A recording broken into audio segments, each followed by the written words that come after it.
¿Qué tal amigos y amigas? ¿Cómo están? Bienvenidos a otro podcast de Lector como Artesano.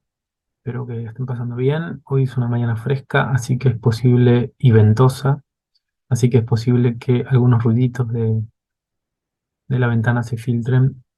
Un poco de viento, ¿no? Que pegan los vidrios. No obstante, no sé si están percatando que la calidad del micrófono ha mejorado, así que ojo que esto está despegando y de a poquito le vamos dando forma un poquito más seria, ¿no? Bueno, nada. Hoy quería compartirles, empecé a leer varias obras que tienen como temática temas históricos y un poco conectando también con lo que charlamos con los chicos del Sucucho Comiquero el año pasado, más o menos para diciembre, que ellos lo subieron a su, digamos, a su podcast. Eh, Se me dio por seguir mirando esos temas y bueno, yo soy lector de esos temas, me gustan. Y justo cayeron un par de obras que quería reseñar y me pareció una buena excusa para volver a hablar sobre el tema. Las obras son San Martín por Breccia de Loco Rabia, que tiene una segunda impresión, digamos, o una primera reimpresión en este 2023 y salió en el 2021. La segunda es Duncan de Eduardo Masitelli y Sergio Ibáñez, que está editada por Primavera Revolver. También esta salió ahora para los premios Cinder, estaban vendiéndolos.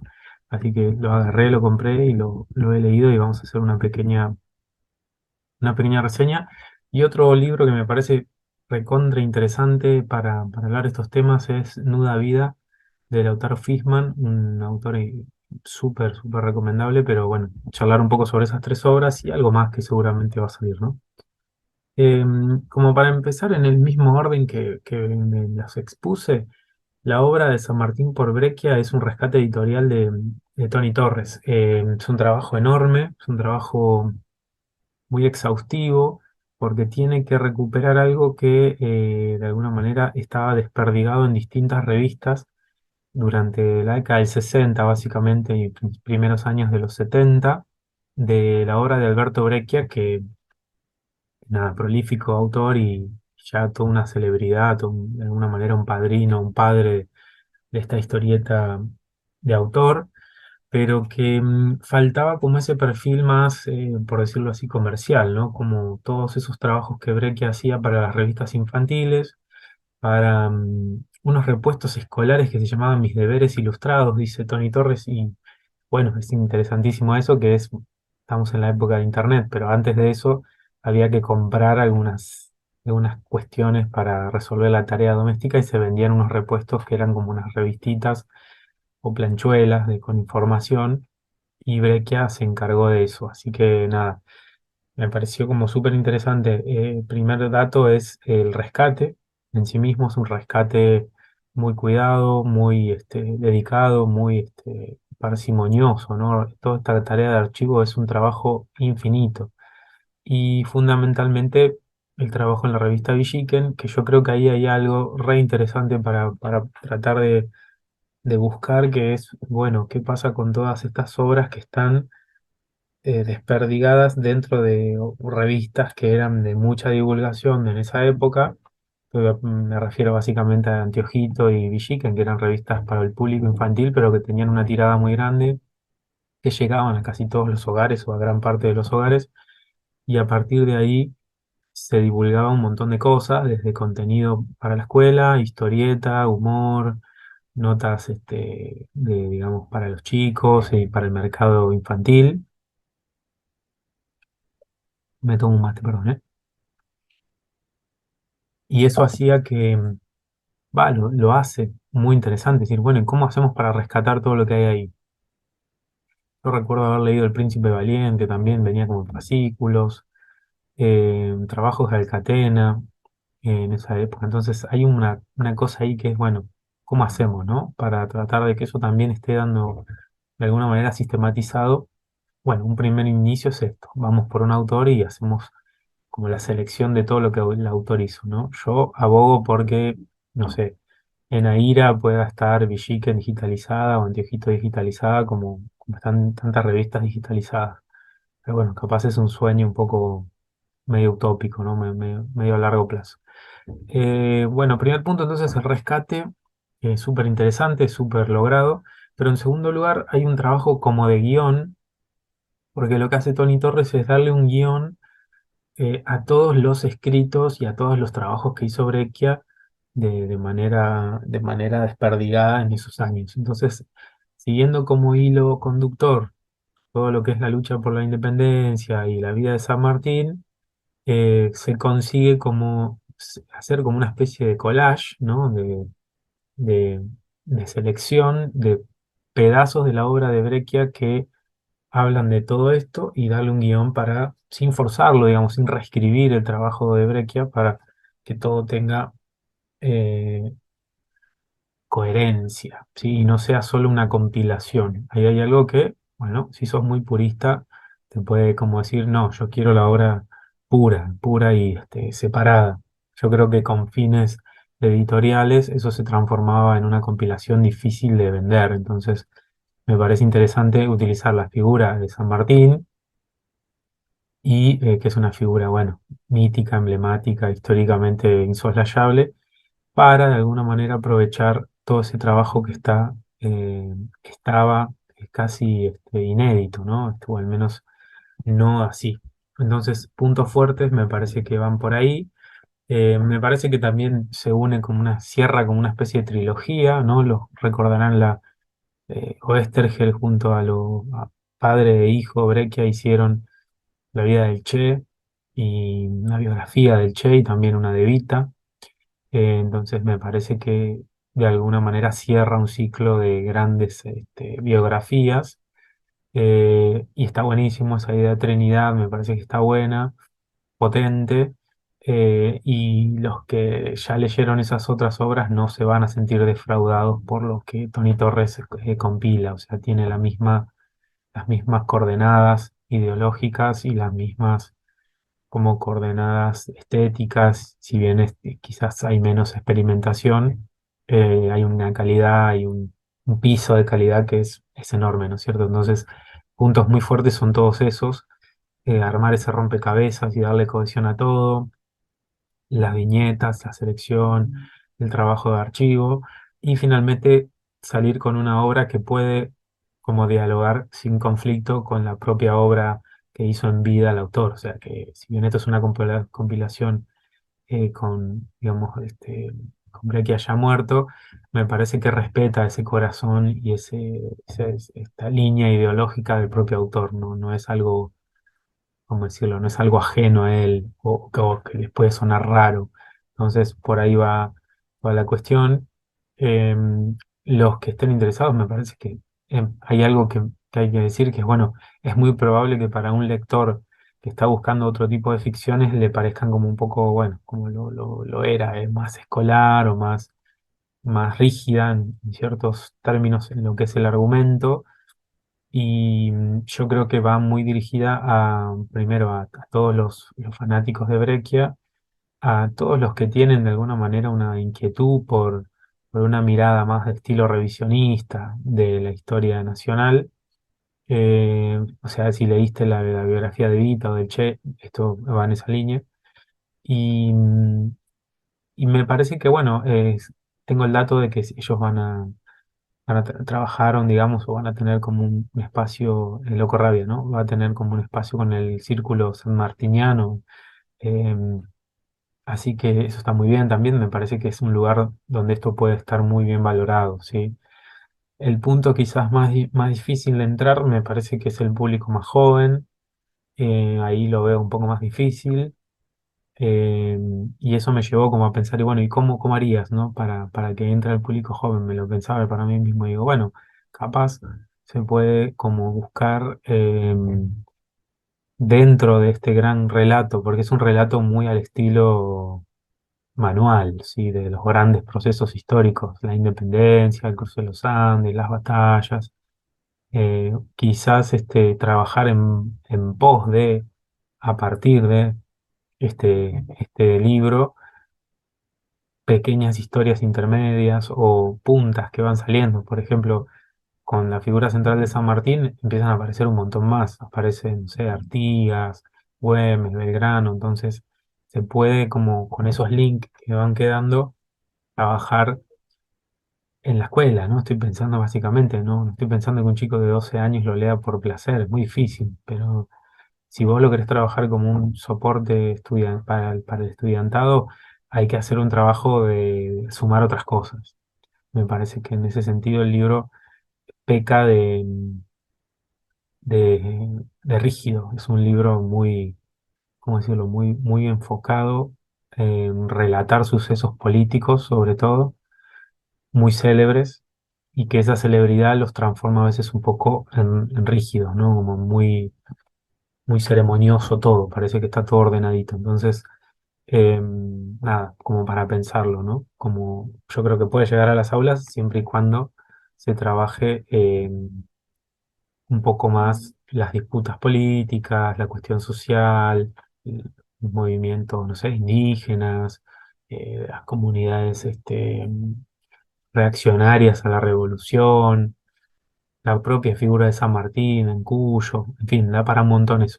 Pero yo iría más en la línea, por ejemplo, de lo que fue la obra de Guaraní, de Diego Agrimbau y Politi. ¿Por qué? Porque ahí permite entrar en un espacio más al ras del suelo, ¿no? Se dice como un poco más dentro de la vida cotidiana de esos grandes momentos. Entonces le faltaría como un trabajo de meterse en esos intersticios que el texto propone para volver a mirar todos estos fenómenos que de otra manera parecen como gigantescos y a la vez incomprensibles desde lo vivencial, digamos, ¿no? Y otro trabajo que me parece re interesante y que me lo estaba olvidando es La cárcel del fin del mundo, Crónicas de un encierro helado, de Santiago Sánchez Cutica y Kundo Crunch. Salió el año pasado también. Había salido en La Fierro, serializado, pero después salió compilado por Hotel de las Ideas. Y narra, digamos, las vivencias de Soisa Reilly, que era un cronista de la revista Caras y Caretas, ese es un dato histórico real, y en la cobertura de la cárcel del fin del mundo también es un hecho histórico, un dato histórico real, y a partir de ahí recrean, digamos, la vida de los reclusos, o sea, está como separado el libro en distintas, como va visitando, digamos, Soisa Reilly a cada recluso, y nada, está re interesante, bueno, no quiero spoilear nada, pero está bueno que te muestra de otra manera, capaz en un tono más poético, la soledad, la opresión, las formas, digamos, de punitivismo que había hasta no hace mucho, esta idea de la pena consiste en irte a un lugar excluido casi de la sociedad y vivir en una especie de cárcel en sí misma, que es la propia Patagonia, árida y digamos hostil, ¿no? Entonces está muy bueno, tiene unos dibujos bárbaros, a mí me encanta Kundo cómo dibuja y el guión es muy potente también, así que en la misma línea Guaraní, yo les diría, utiliza un hecho histórico y ahonda ese hecho histórico más que ir al proceso político o al evento nacional, digamos, a la cosa como grande, ¿no? Así que súper recomendado La cárcel del fin del mundo de Sánchez Cutica y Kundo Crunch.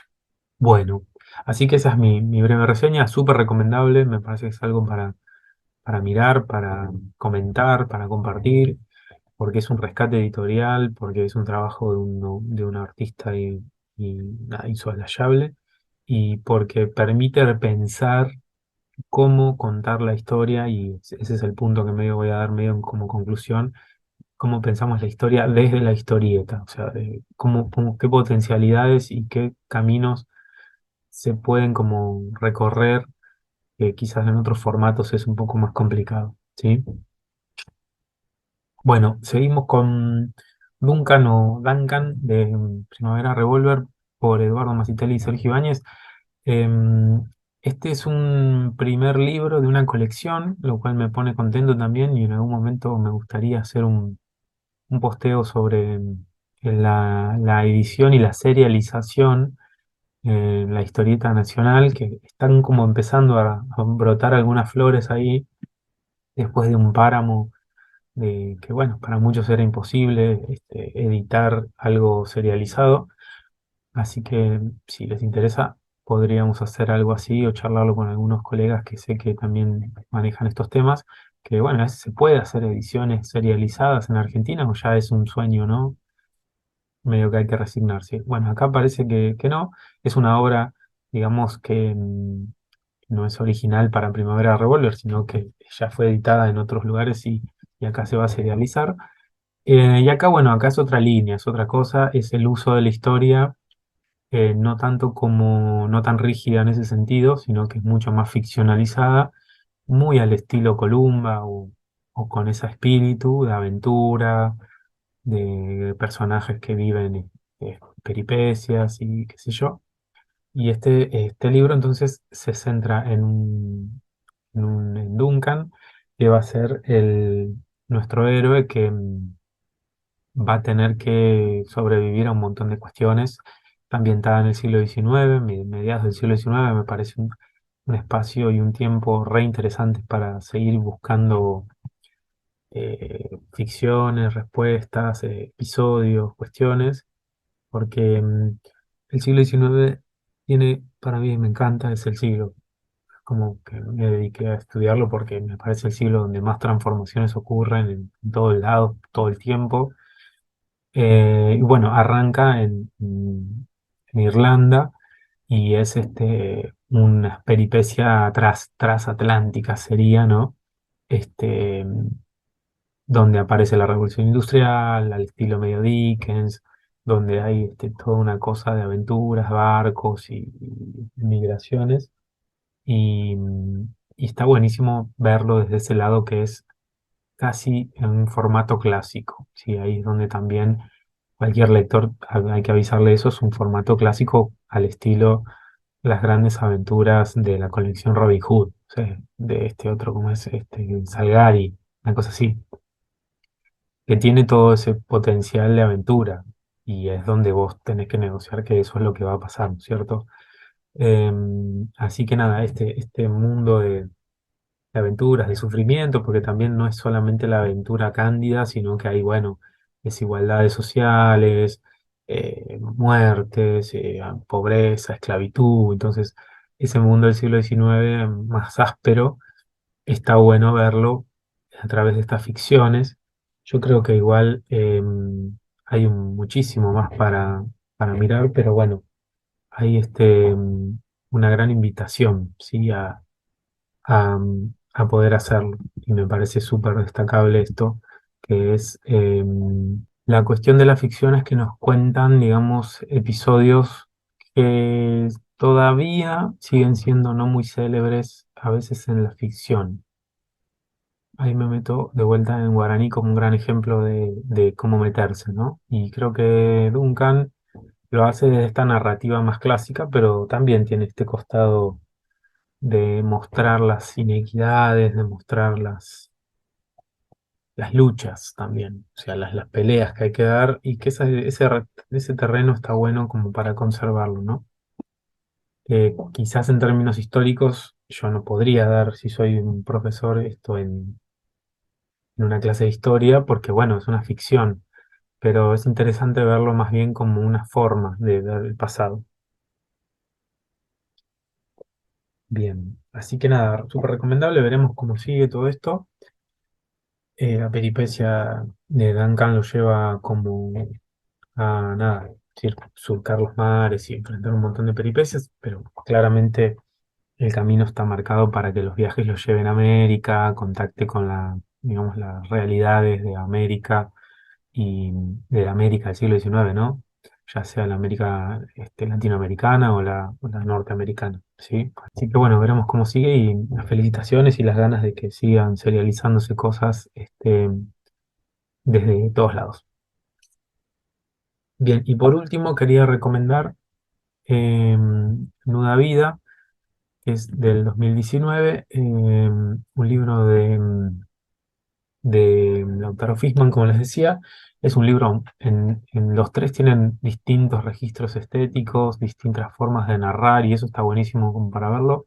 En el caso de Lautaro, adopta toda una presencia posiblemente de su formación, que es más en términos de pictórica o expresionista, ¿no? Como esta cosa mucho más visceral, se nota en sus puestas de página que parecen casi, cada viñeta parece una especie de cuadro, de lienzo en sí misma, ¿no? Utiliza mucho materiales que a primera impresión parecen eh, óleo o, ¿no? Ese material de pintura, ¿no?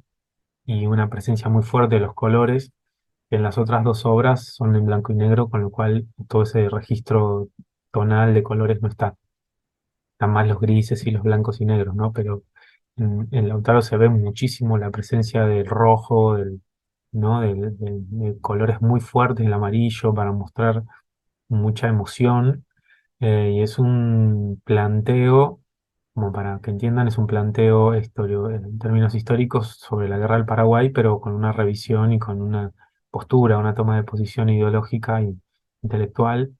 eh, muy visceral, muy importante en la obra y que nos deja un relato muy descarnado de lo que fue la Guerra del Paraguay, el rol de algunos de nuestros próceres, muy en la línea de vuelta de, yo les diría, Pacho O'Donnell, por ejemplo.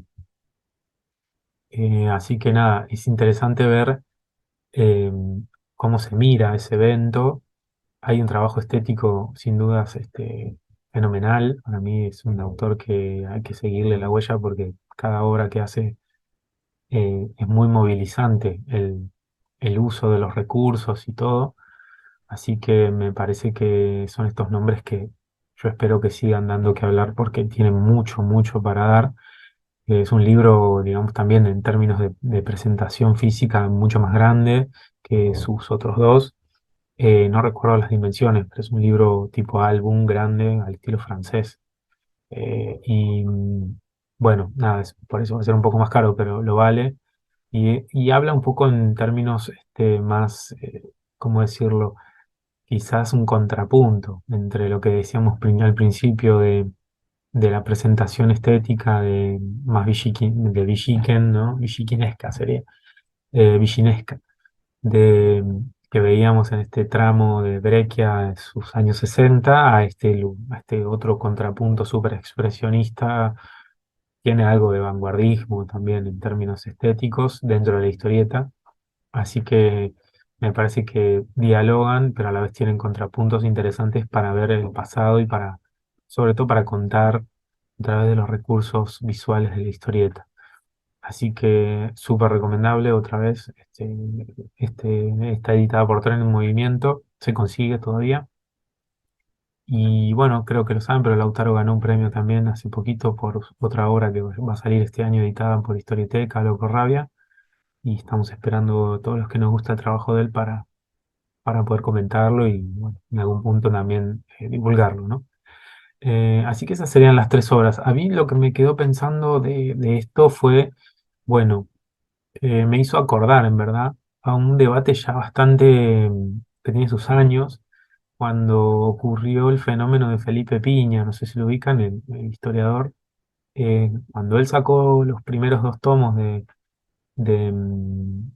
los mitos de la historia argentina, el campo, digamos, académico, el campo más universitario de la historia, lo vivió con cierta resistencia, digamos, con cierta reactividad, ¿no? No fue como aceptado muy a gusto, y mucho menos cuando después salió la serie documental Algo habrán hecho.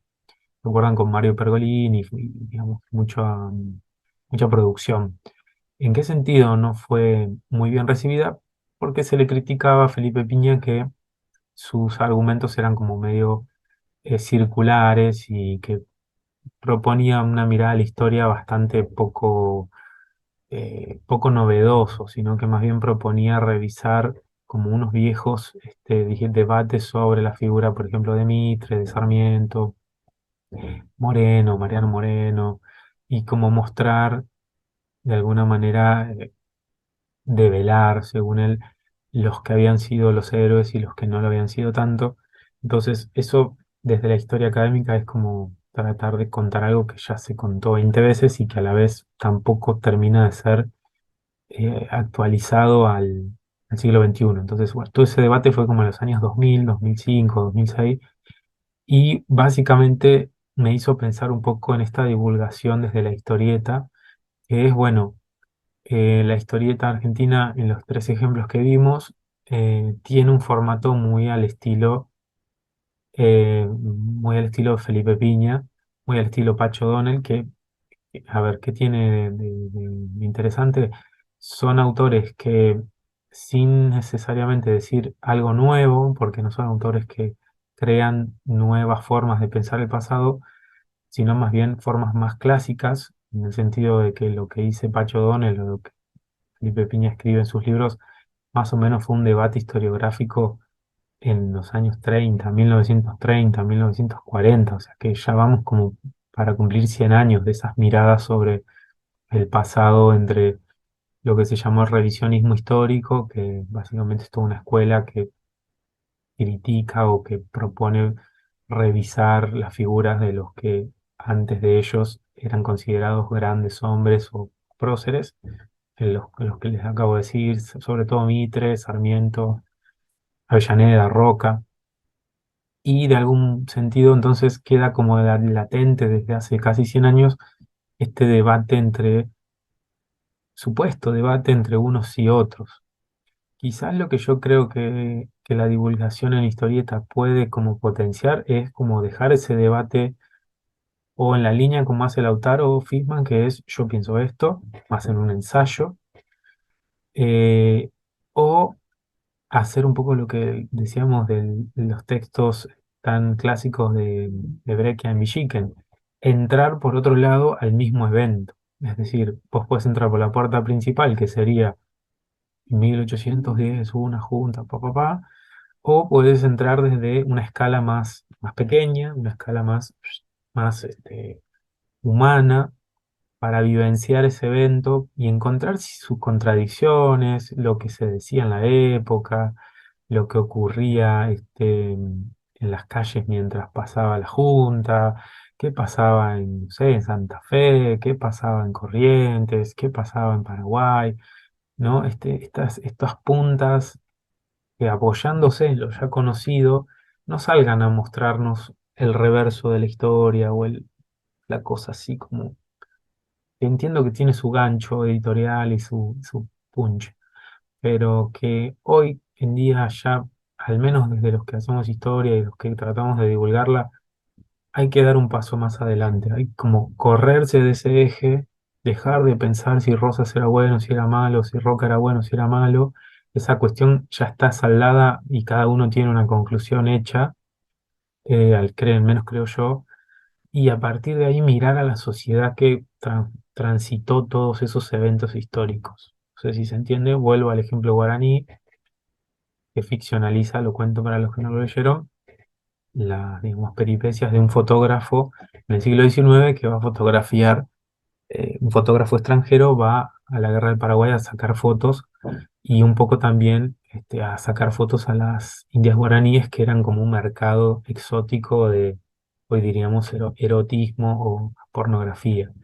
Entonces, ya está, ese dato existe históricamente. Entonces, con ese dato histórico, Agrimbau construye un guión para hablar de la guerra, para hablar de la sociedad, para hablar de las comunidades originarias, recreativo. Entonces, las líneas ya están trazadas así. Me parece que está re interesante eso, ¿sí? Y entonces, ¿cómo lo hacemos? Y hay un montón de trabajos excelentes, excelentes, hechos por historiadores que ya tienen muchos años de recorrido, ¿no? De historia social, de historia cultural, de historia de las clases populares. Y nada, está como a disponibilidad para el que lo quiera agarrar y empezar a leer, un guionista, un historietista. Les voy a leer uno que es de uno de mis favoritos, que es de un historiador que se llama Raúl Fratkin, y les voy a leer solamente cómo empieza el primer capítulo del libro, Este libro se llama La historia de una montonera, bandolerismo y caudillismo en Buenos Aires en 1826. Y uno dice, ¿qué me va a contar? Bueno, me va a contar, como dice, la historia de una montonera. Entonces, ¿qué es una montonera? Bueno, para la época eran asociados con movimientos rurales o movimientos populares que para algunos eran como bandidos, salvajes y qué sé yo. El revisionismo histórico los va a tomar como los verdaderos representantes del pueblo por su vínculo con los caudillos, en fin, una mirada como súper entre enemigo o amigo. Y este libro lo que hace es introducirte en la lógica de cómo se vivía en una montonera, ¿no? Les leo cómo empieza, ¿sí? En la madrugada del 13 de diciembre de 1826, un numeroso grupo armado invadió el pueblo de Navarro, en la frontera oeste de Buenos Aires. Lo comandaba Cipriano Benítez, o Benítez, como también aparece en algunos documentos, un labrador afincado en esa frontera. Los atacantes, que proclamaban ser montoneros y federales, tomaron rápidamente el control del pueblo y apresaron y sustituyeron al comisario, intentaron hacer lo mismo con el juez de paz y aunque no lo hallaron, nombraron a otro en su lugar. También detuvieron al recaudador de la contribución directa y se apoderaron de la recaudación. Obligaron a los principales vecinos a firmar un papel en el que se comprometían a auxiliar a los federales y les impusieron contribuciones. Durante todo el día y buena parte de la noche se dedicaron a reclutar nuevos miembros entre pobladores de la zona y buscaron conseguir las más variadas adhesiones, apelando a toda una gama de recursos prácticos y retóricos, entre los cuales no faltó la mención a que el propósito del movimiento era deponer al gobierno. Y sigue, ¿no? Al día siguiente fueron a Luján.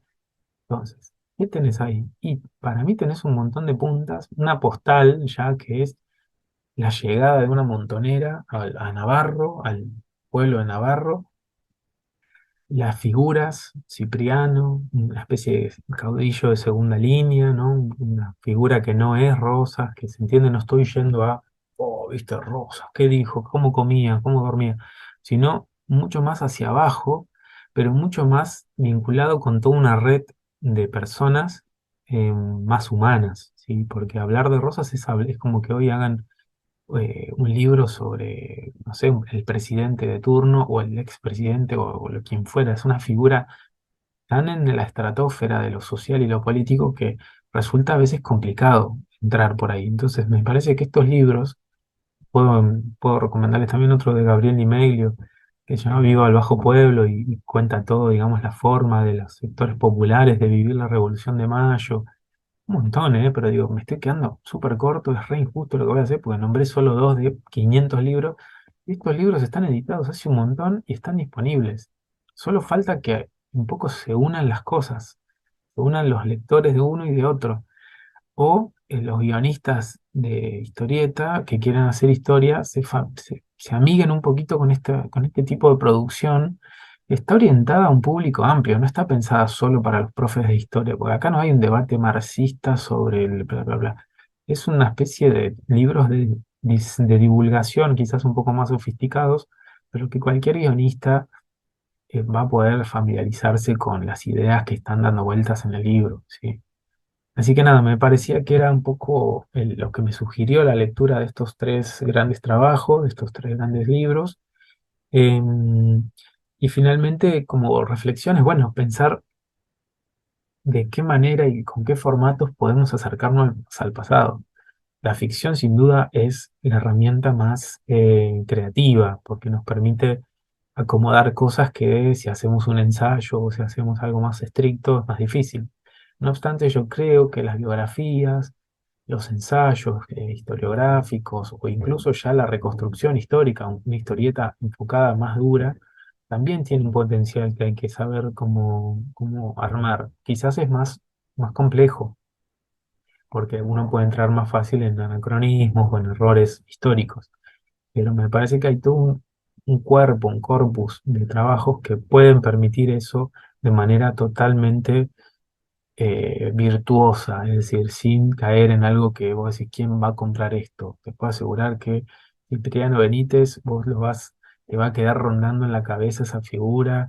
Andresito Artigas, otra figura del siglo XIX, de la Revolución de Mayo, sin llegar todavía a los grandes nombres, ¿se entiende? Así que nada, me parece que hay mucho ahí para hacer, eh, y que ese género ya tiene en la historia argentina un montón de cosas también, el género histórico, desde, desde Oestergel y todas sus obras. Hay una forma de mirar el pasado el nacional que tiene todavía algo latente para explotar, ¿no es cierto? Bueno, nada, se hizo, como siempre, un poco más largo de lo que esperaba, pero bueno, iré subiendo seguramente alguna que otra reflexión más. Espero que les haya gustado y bueno, los leo, los escucho y nos vemos en el siguiente podcast.